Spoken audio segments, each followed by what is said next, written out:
1:15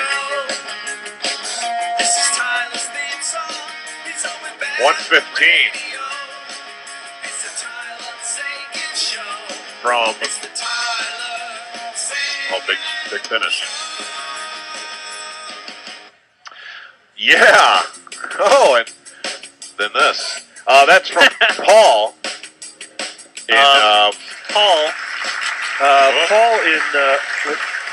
Thank you, Paul. That's amazing. Although what I think doesn't matter. And Don't forget the sponsor. Sponsors? PM Stanley Motors. There you go. All right. Well, let's go on the phone line to find out if the guy who had his opinion matters far more than mine. It's Tyler Seguin himself. Hello, Tyler. It's a very catchy song. Yeah, right? I don't mind that. I might make it my ringtone on my phone. Well, that is our first and who knows, maybe best submission in the Tyler Seguin theme song rotator or whatever it ends up being. Who do we thank, Well, Jake? Let me know when it's on iTunes so I can purchase it. Well, we will make sure you get a copy. Any song dedicated to you. Yeah, because it's your theme song. It is. Yeah, it even says it's Tyler's theme song. You think Paul? Yeah, Paul. Paul Reed. That's right. All right, Tyler, how you doing, man? I'm good. How about you guys? Doing well. The game last night, I don't know if there's a pattern of these games because every game is its own. But, man, you guys digging a nice hole in the first period. It seems like that happens a little bit these days. And then the rest of the game, you're digging out of it. And it ended really well. But that was a lot of work last night, wasn't it? Yeah, I think it's probably one of our worst first periods, and if not our best second period of the year. So, I mean, we found a way to win. It was greasy, but we'll take 2 points. Yeah, and that's kind of the deal these days in terms of what you guys are able to do as you continue to dig yourself out of that playoff hole and everything. You're not totally out of mulligans, I suppose, but you can't afford too many missteps along the way. So I imagine already you go to the room in the first period and I'm sure there's not panic, but you guys got to start stringing a lot of results together to get where you want to go, right? Yeah, no, you're right. Consistency is a huge thing right now. And obviously, I thought after the first period, we all agreed that we were kind of sleeping and definitely needed to wake up. So, I mean, we had a great second period. Third period was average, but we found a way. And you found a way by outscoring them like crazy. Without you guys, your line getting big points, is that a good feeling for you? That's a weird question. Obviously, I guess you want to score a hat trick every night. But it's nice to know that you don't have to score a hat trick to win, I think.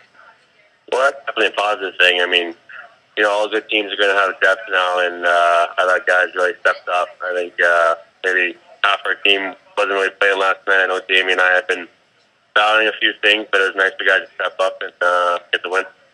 You and Jamie, what's going on? Mumps? The NHL, right? Everybody's got the mumps. Yeah, not only I think that word should be banned now. I mean, it's not anything anyone wants. I've been sick.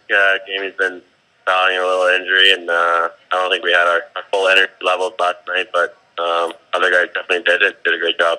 Is there grave concern over the mumps? Like anytime anyone gets sick, do you start thinking, do I have it too? I think there's more joking around in the room about it than anything. I think we've taken the precautions. Our doctor's done a great job with keeping everything clean and giving us the necessary shots. So felt confident we're going to be okay. It is the Tyler Seguin Show. You had a moment last night in the final minute or so where you shot for the goal, then looked very disappointed in yourself because you realized you hadn't made it to center ice.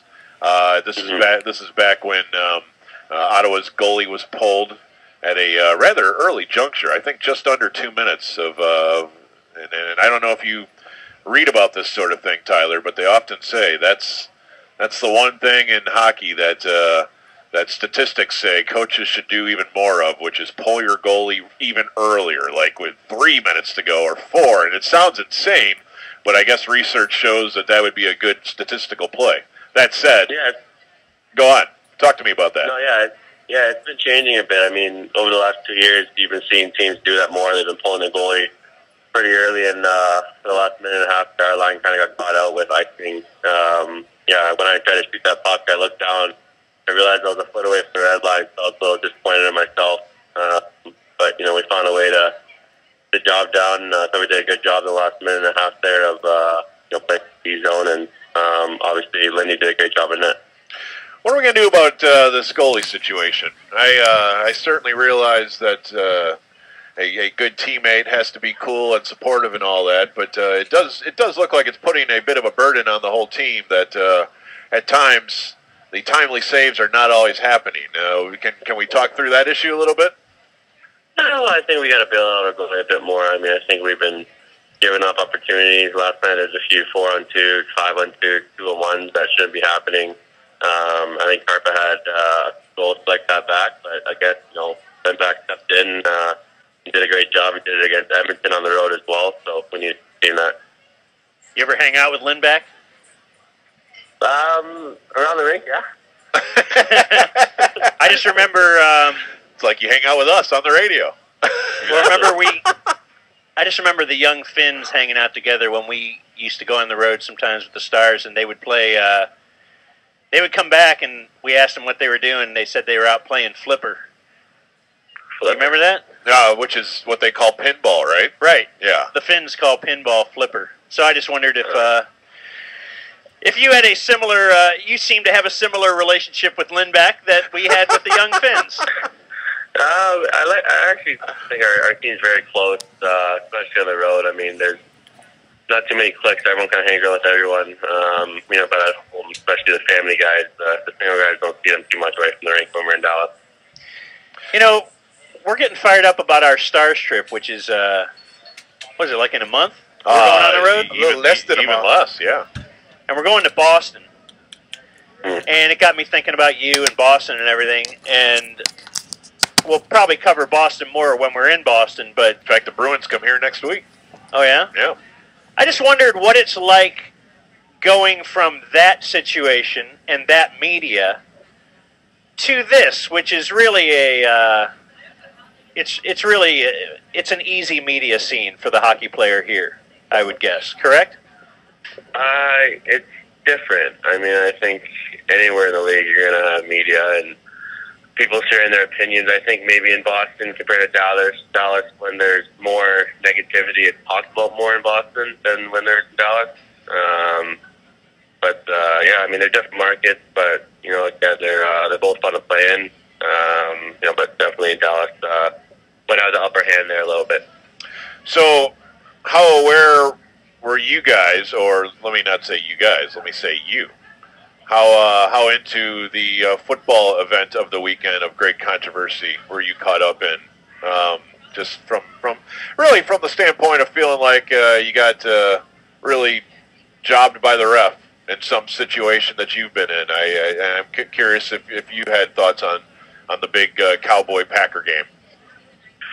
Yeah, I mean, I watched the game. Obviously, I was disappointed. It's tough. I mean, refs, they have to make those calls in such quick situations. I mean, we've had many calls where, you don't agree with them, but, I mean, they have a job to do, and they have a tough one at it. So, I mean, it's hard to speculate on.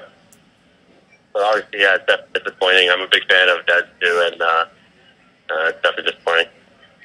Yes, I forgot. You and trying to think of any Des Tyler Seguin history. Have you guys? I don't know. Have you crossed paths at all? Yeah, we've crossed paths. First time I met him was at Derek Nowitzki's baseball tournament, where I showed my stuff and how good I am at baseball. And then other than that, we have a few sponsorships that we share. So I know something in the next year is going to happen where we're going to do something together, whether it's a commercial or a photo thing. So look forward to that. Nice. Mm-hmm. You had to do the gun show. I know he likes going sleeveless, so it's a good opportunity to get the gun show going. Yeah, his gun might be a bit bigger. All right, well, listen, we will visit again next week as, tomorrow night's Winnipeg, and you know what? They need a loss. I don't like them. They're not losing right now, and they need to be reeled in. So let's start with that tomorrow night, huh? Yeah, sounds good. All right, high five, Tyler. All right, air five. Air five, that's right. It's the Tyler Seguin Show. Every Wednesday. He corrected you on that. On Bad Radio. High five. Air five, dude. What's wrong with you? That's right. I forgot. You're so old. Maybe even air bone.